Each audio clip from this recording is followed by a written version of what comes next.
Assalamualaikum warahmatullahi wabarakatuh. Perkenalkan, nama saya Witri Ramayarti. Saya berasal dari angkatan 2018 S1 Akuntansi Intek D3.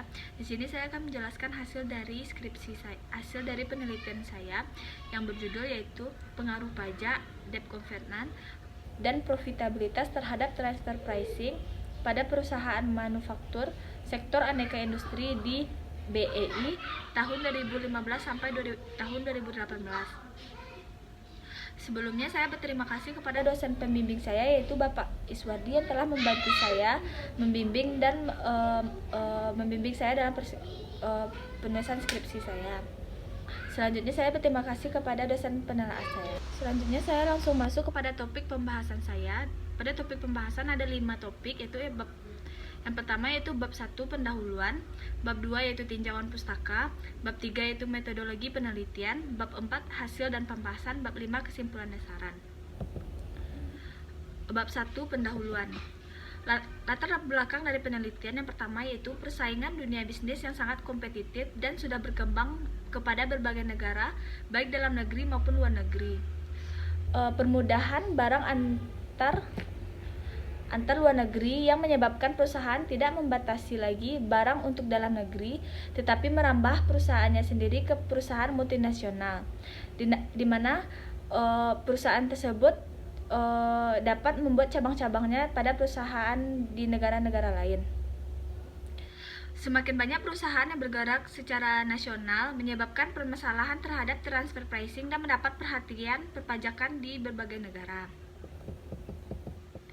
Dalam perusahaan multinasional yang memiliki cabang antar negara, transfer pricing digunakan untuk minimalkan biaya pajak. Pembayaran pajak merupakan suatu perwujudan yang merupakan kewajiban dari negara serta peran yang digunakan untuk pembangunan nasional. Ada beberapa alasan perusahaan untuk memutuskan melakukan transfer pricing. Salah satunya itu pajak. Pengertian pajak menurut Undang-Undang KUHP Nomor 16 Tahun 2009, kontribusi wajib kepada negara yang terutang oleh orang pribadi atau badan yang bersifat memaksa berdasarkan undang-undang dengan tidak mendapatkan imbalan secara langsung dan digunakan untuk keperluan negara bagi sebesar-besarnya kemakmuran rakyat. Berdasarkan teori political cost, selain pajak memiliki sifat memaksa sehingga pemerintah mewajibkan untuk perusahaan multinasional untuk membayar pajak yang tentunya membuat perusahaan merasa mendapatkan tekanan karena harus secara rutin membayar pajak kepada negara. Sehingga manajer memilih cara untuk meminimalkan pembayaran pajak yaitu dengan transfer pricing ke grup perusahaannya yang ada di negara lain agar pajak yang dibayar oleh perusahaan bisa seminimal mungkin. Selanjutnya, debt covenant juga memiliki pengaruh terhadapan keputusan terhadap transfer pricing. Kontrak utang jangka panjang atau debt covenant merupakan perjanjian untuk melindungi pemberian pinjaman dari tindakan-tindakan manajer terhadap kepentingan kreditur seperti pembagian dividen yang berlebihan atau membayarkan ekuitas berada di bawah tingkat yang telah ditentukan. Perjanjian ini membatasi segala aktivitas perusahaan yang dapat merusak nilai pinjaman. Dengan adanya batasan-batasan ini dapat memicu pelanggaran yang dilakukan oleh perusahaan karena tidak mampu bergerak bebas.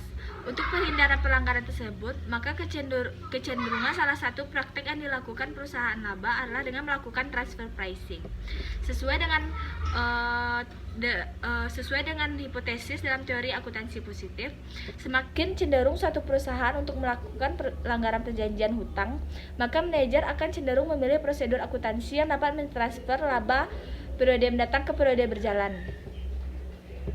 Berdasarkan teori akuntansi positif, debt covenant akan mendorong para pemegang saham mayoritas untuk melakukan transfer pricing. Selanjutnya yaitu profitabilitas. Profitabilitas merupakan salah satu pengukuran bagi kinerja suatu perusahaan yang menggambarkan kemampuan suatu perusahaan dalam menghasilkan laba selama periode tertentu pada tingkat penjualan. Pada penelitian yang dilakukan oleh Bafa dan kawan-kawan pada tahun 2017 yang menyatakan bahwa semakin rendah profitabilitas suatu perusahaan, maka semakin tinggi kemungkinan pergeseran laba yang terjadi. Dengan kesimpulannya, semakin besar pula dugaan perusahaan untuk melakukan praktik transfer pricing.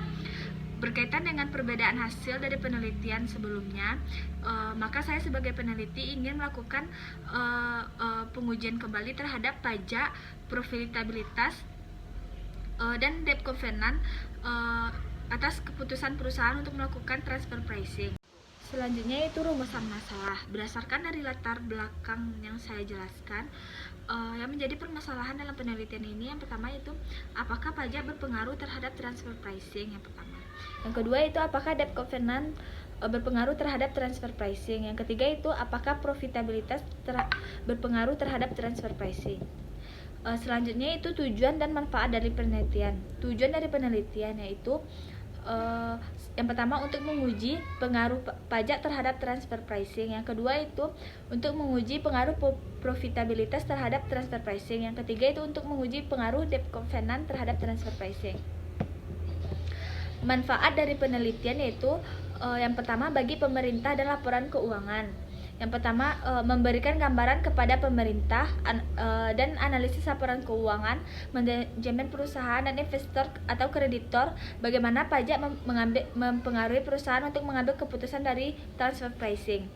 Yang kedua itu bagi peneliti. Bagi peneliti itu untuk menambah pengetahuan bagi perkembangan studi akuntansi dan pajak dengan memberikan gambaran faktor yang mempengaruhi perusahaan untuk mengambil keputusan melakukan transfer pricing, khususnya perusahaan manufaktur di Indonesia.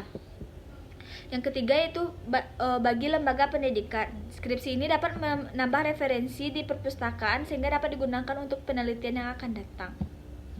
Selanjutnya yaitu bab kedua yaitu tinjauan dari pustaka. Pada penelitian ini saya memakai 5 tinjauan pustaka. Yang pertama yaitu teori agensi, pajak, debt covenant, profitabilitas, transfer pricing. Yang pertama yaitu teori agensi.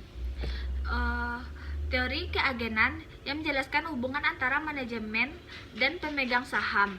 Hubungan keagenan atau agency relationship terdapat suatu kontrak satu orang atau lebih yang memerintahkan orang lain untuk melakukan suatu jasa atas nama prinsipal dan memberi wewenang kepada agen untuk membuat keputusan yang terbaik bagi prinsipal. Pada agensi teori banyak yang mengejar keuntungan pribadi, yang mana ini merupakan konflik yang terjadi antara pemilik dan manajer.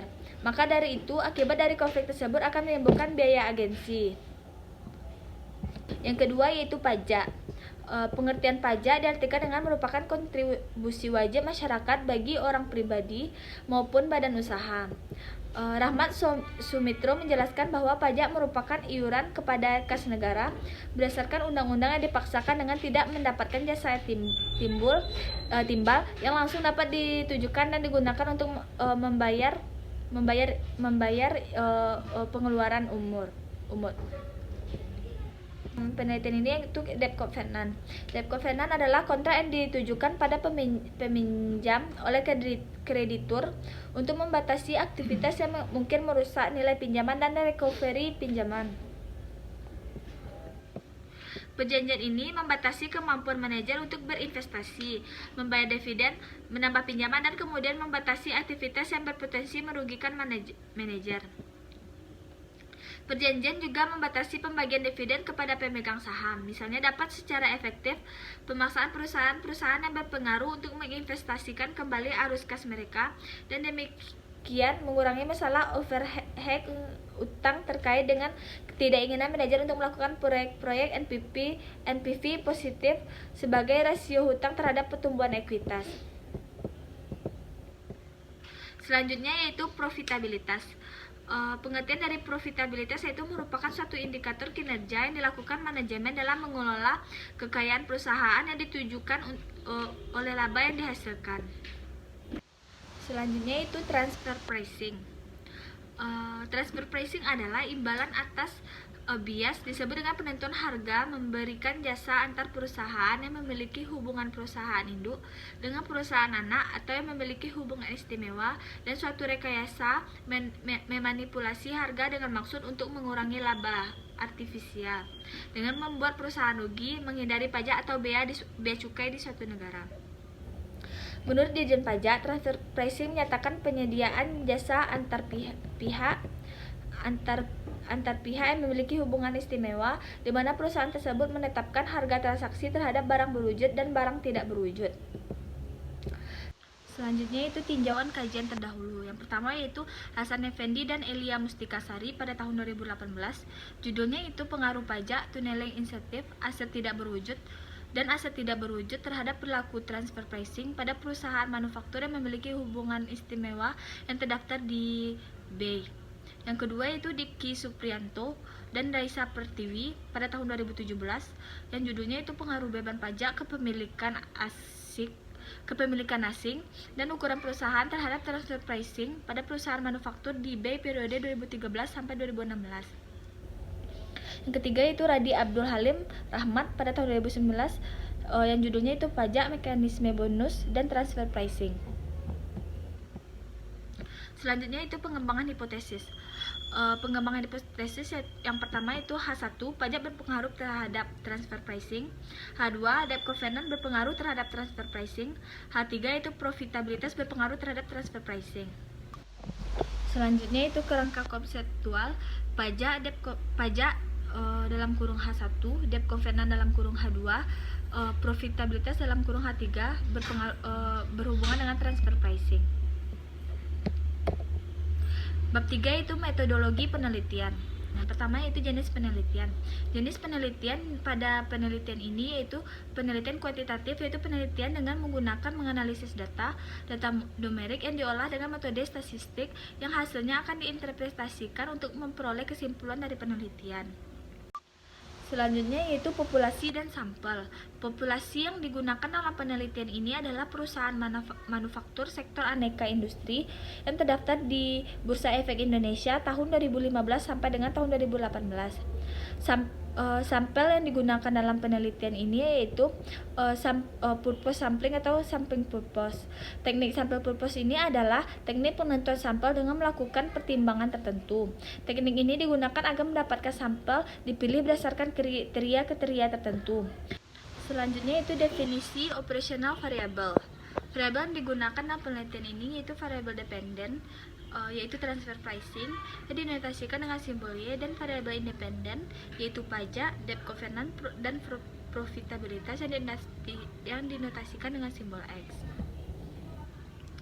Selanjutnya yaitu metode analisis data. Yang pertama itu statistik deskriptif. Analisis deskriptif dilakukan pada masing-masing variabel untuk mengetahui rata-rata, nilai maksimum dan nilai minimum dan standar deviasi. Yang kedua yaitu uji asumsi klasik. Yang pertama itu uji normalitas, yang kedua itu uji multikolinearitas, yang ketiga uji autokorelasi, yang keempat itu uji heterokedastisitas. Selanjutnya uji analisis linear berganda. Analisis yang digunakan dalam penelitian ini yaitu analisis linear berganda dengan melihat pengaruh pajak, debt covenant, profitabilitas terhadap keputusan perusahaan melakukan transfer pricing. Selanjutnya itu uji hipotesis. Yang pertama itu uji koefisien determinasi, yang kedua uji T, yang ketiga itu uji F. Selanjutnya itu bab 4 hasil dan pembahasan. Sesuai dengan kriteria pemilihan sampel, jumlah sampel data dalam penelitian pada penelitian saya itu sebanyak 68 sampel. Selanjutnya yaitu hasil dari penelitian. Yang pertama itu analisis deskriptif. Pada uji statistik deskriptif menggunakan 17 sampel dengan banyak data observasi berjumlah 68 data. Variabel yang digunakan meliputi variabel dependen yaitu transfer pricing dan variabel independen yaitu pajak, debt covenant, dan profitabilitas. Uji statistik deskriptif ini bertujuan untuk melakukan bagaimana kualitas dari penelitian dengan cara ditunjukkan sesuai dengan nilai mean dan standar deviasi. Jika mean menunjukkan angka yang lebih besar dari standar deviasi, maka kualitas data akan menjadi lebih baik. Sesuai hasil statistik deskriptif di atas dapat dijelaskan sebagai berikut. Pada variabel pajak menunjukkan bahwa nilai rata-ratanya sebesar 0,71 atau 71,46% dan nilai minimumnya sebesar 0,920 yang dimiliki oleh perusahaan Sri Rezeki Isman dan nilai tertingginya 11,15 dimiliki oleh perusahaan Foxcell Electric Tbk. Dan nilai standar deviasinya sebesar 1,613. Selanjutnya variabel debt covenant, nilai rata-ratanya sebesar 0,9849, nilai minimumnya sebesar 0,1313 yang dimiliki oleh perusahaan Indospring Tbk tahun 2018 dan nilai maksimumnya sebesar 2,6939 yang dimiliki oleh perusahaan Jembo Cable Company pada tahun 2015 dan nilai standar deviasinya 0,7146266. Selanjutnya profitabilitas memiliki nilai rata-rata sebesar 0,58262 yang menjelaskan bahwa profitabilitas diukur dengan perbandingan antara laba bersih setelah pajak dibagi dengan total aset yang terdaftar di BI tahun 2015 sampai dengan tahun 2018. Memiliki nilai terendah sebesar 0,0002 yang terdapat pada perusahaan Foxel Electric Tbk tahun 2015 dan nilai tertingginya sebesar 0,2273 pada perusahaan Selamat Sempurna tahun 2017 dan nilai standar deviasinya 0,522934. Selanjutnya, variabel transfer pricing memiliki nilai rata-rata sebesar 0,192136 yang diukur dengan melakukan perbandingan piutang pihak berasi dibagi dengan total piutang yang terdapat pada laporan keuangan di BI tahun 2015 sampai dengan 2018. Nilai terendah 0,0116 yang dimiliki oleh perusahaan Pan Brother Tbk tahun 2018 dan nilai tertingginya sebesar 0,7688 pada perusahaan Supreme Cable Manufacturing tahun 2016 dan nilai standar deviasinya 0,1953832. Untuk hasil uji histogram dapat dilihat pada PowerPoint. Selanjutnya ini hasil dari grafik p-plots.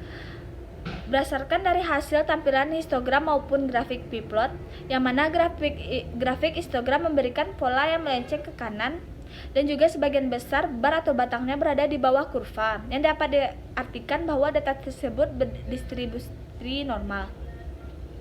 Selanjutnya pada gambar p-plot terlihat titik-titik mengikuti dan mendekati garis diagonalnya sehingga dapat disimpulkan bahwa model regresi ini memenuhi asumsi normalitas. Untuk di sini saya melanjutkan kepada uji Kolmogorov-Smirnov untuk mendukung dan membuktikan hasil uji normalitas grafik.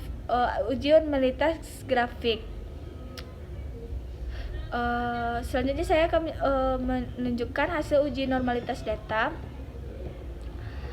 Berdasarkan hasil dari olah output PSS tersebut, diketahui nilai signifikannya sebesar 0,113 yang mana lebih besar dari 0,05. Maka sesuai dengan dasar pengambilan keputusan tersebut, hasil dari uji normalitas Kolmogorov-Smirnov yang dapat disimpulkan berdistribusi normal. Dengan demikian, asumsi atau persyaratan normalitas dalam model regresi ini sudah terpenuhi. Selanjutnya yaitu uji multikolinearitas. Tujuan dari uji multikolinearitas adalah melihat apakah adanya hubungan yang linear antara variabel dependen dan model regresi. Sedangkan untuk nilai dari FIF dari variabel pajak sebesar 1,067, debt covenant sebesar 1,116 dan profitabilitas sebesar 1,117, bahwa nilai dari variabel tersebut kecil dari 10. Dilihat dari nilai toleransi dan FIF, dapat disimpulkan bahwa variabel pajak, debt covenant, profitabilitas terbebas dari gejala multikolinearitas sehingga tahap pengolahan data dapat dilanjutkan. Selanjutnya uji heteroskedastisitas. Kan hasil dari scatter plot di atas, maka tidak ada pola tertentu yang terjadi karena titik menyebar tidak berurutan dan di bawah angka 0 pada sumbu Y, maka dapat disimpulkan tidak terjadi gejala heteroskedastisitas. Yang selanjutnya uji autokorelasi. Berdasarkan hasil tabel 4,6, hasil dari Durbin-Watsonnya sebesar 2,109 dan dibandingkan dengan nilai DU yang ada di tabel, pada tabel K disimpulkan sebagai variabel independennya yaitu K3 dan N-nya sama dengan 68. Maka didapatkan nilai DU sebesar 1,7001. Dapat disimpulkan bahwa nilai DW lebih besar dari nilai DU. Maka tidak terjadi autokorelasi dan penelitian ini layak untuk diuji. Selanjutnya itu analisis linear berganda. Berdasarkan hasil dari analisis linear berganda, dibuat persamaan regresi linear berganda sebagai berikut. Selanjutnya, kesimpulan dari regresi linear berganda tersebut adalah konstanta sebesar 0,278 yang artinya pajak, debt covenant, dan profitabilitas nilainya 0. Maka harga dari transfer pricing nilainya adalah 0,2778. Selanjutnya itu koefisien regresi variabel pajak adalah sebesar 0,317 yang artinya jika variabel independen lainnya nilainya tetap, maka pajak mengalami kenaikan satu dalam satuan, maka transfer pricing akan mengalami peningkatan sebesar 0,317. Koefisien bernilai positif yang berarti adanya hubungan positif antara pajak dan transfer pricing. Yang ketiga itu koefisien regresi variabel debt covenant adalah sebesar 0,323 yang artinya jika variabel independen lainnya nilainya tetap, maka debt covenant mengalami kenaikan satu dalam satuan, maka transfer pricing akan mengalami peningkatan sebesar 0,323. Koefisien bernilai positif berarti adanya hubungan positif antara debt covenant dan transfer pricing. Selanjutnya itu koefisien regresi pada variabel profitabilitas adalah sebesar 0,864 yang artinya jika variabel independen lainnya tetap dan profitabilitas mengalami kenaikan satu dalam satuan, maka transfer pricing akan mengalami peningkatan sebesar 0,864. Koefisien bernilai negatif artinya terjadi hubungan positif antara profitabilitas dengan transfer pricing. Pada tabel R-square sebesar 0,714, angka ini akan diubah dalam bentuk persen yang mana presentasi dari pengaruh variabel independen terhadap variabel dependen. Maka dapat disimpulkan bahwa variabel pajak, debt covenant, dan profitabilitas pada penelitian ini menjelaskan 71,4% terhadap variabel transfer pricing. Sedangkan sisanya 28,6% dipengaruhi oleh variabel-variabel lain yang mungkin dapat mempengaruhi variabel transfer pricing seperti mekanisme bonus, perputaran, persediaan, dan lain-lain. Selanjutnya itu uji regresi parsial atau uji T. Dapat disimpulkan sebagai berikut. Yang pertama itu berdasarkan nilai signifikasinya. Yang pertama pajak. Diketahui nilai signifikasi variabel pajak sebesar 0,000. Karena signifikan 0,00 kecil dari profitabilitas 0,05, maka dapat disimpulkan bahwa hipotesis pajak diterima. Artinya ada pengaruh variabel pajak terhadap variabel transfer pricing. Selanjutnya debt covenant. Diketahui nilai signifikan variabel debt covenant adalah sebesar 0,000. Karena signifikan 0,000 kecil dari probabilitas 0,05, maka dapat disimpulkan bahwa hipotesis debt covenant diterima. Artinya ada pengaruh variabel debt covenant terhadap variabel transfer pricing. Selanjutnya profitabilitas. Diketahui nilai signifikan variabel profitabilitas adalah sebesar 0,000. Karena signifikan 0,00 kecil dari probabilitas 0,05, maka dapat disimpulkan bahwa hipotesis probabilitas diterima. Artinya ada pengaruh variabel probabilitas terhadap profitabilitas terhadap variabel transfer pricing. Yang kedua yaitu menurut perbandingan nilai T hitung dengan T tabel. Yang pertama itu pajak. Diketahui nilai hitung pajak sebesar 3,214 besar dari 1,99174. Maka disimpulkan bahwa hipotesis diterima. Artinya adanya pengaruh variabel pajak terhadap variabel transfer pricing. Selanjutnya debt covenant. Diketahui nilai T hitung variabel debt covenant adalah sebesar 3,160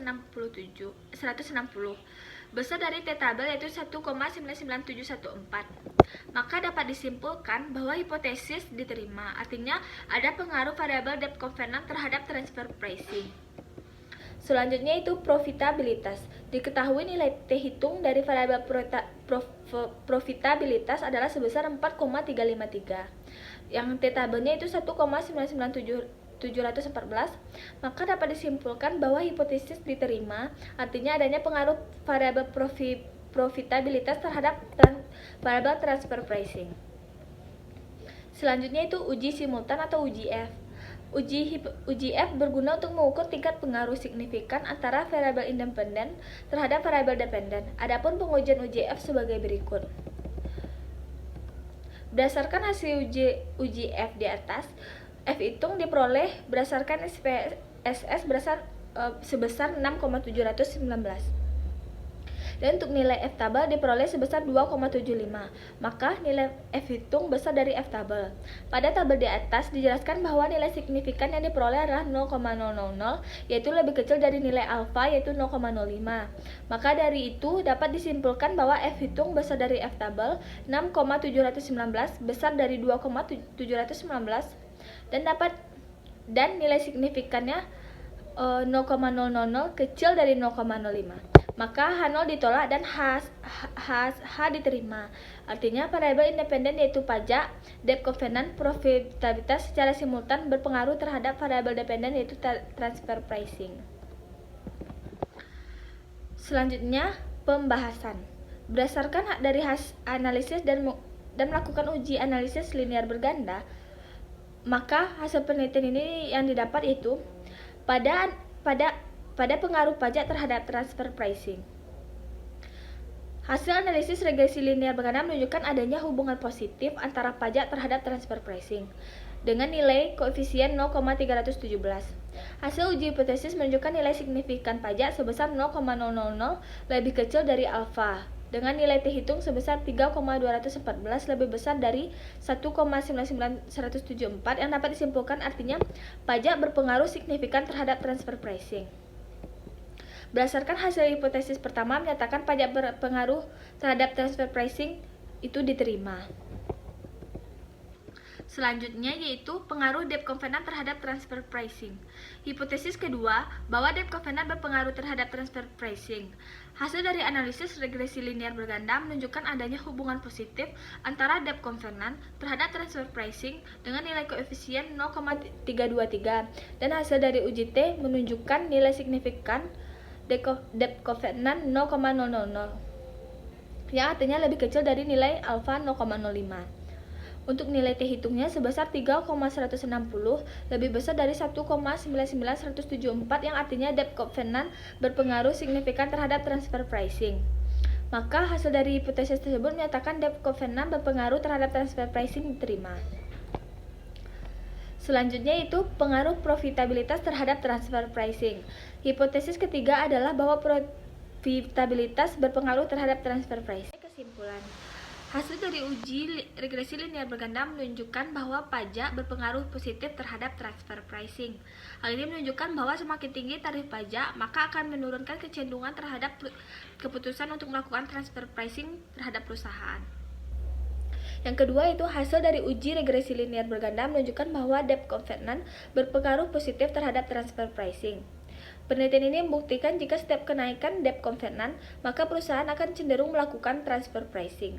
Yang ketiga yaitu hasil dari uji regresi linear berganda menunjukkan bahwa profitabilitas berpengaruh positif terhadap transfer pricing. Hal ini dikarenakan apabila suatu perusahaan memperoleh penghasilan besar, maka akan berpengaruh terhadap besarnya pajak yang akan dibayarkan, sehingga memicu perusahaan untuk melakukan transfer pricing. Sekian hasil dari penelitian saya. Apabila ada kekurangan dan kesalahan, mohon dimaafkan. Assalamualaikum warahmatullahi wabarakatuh.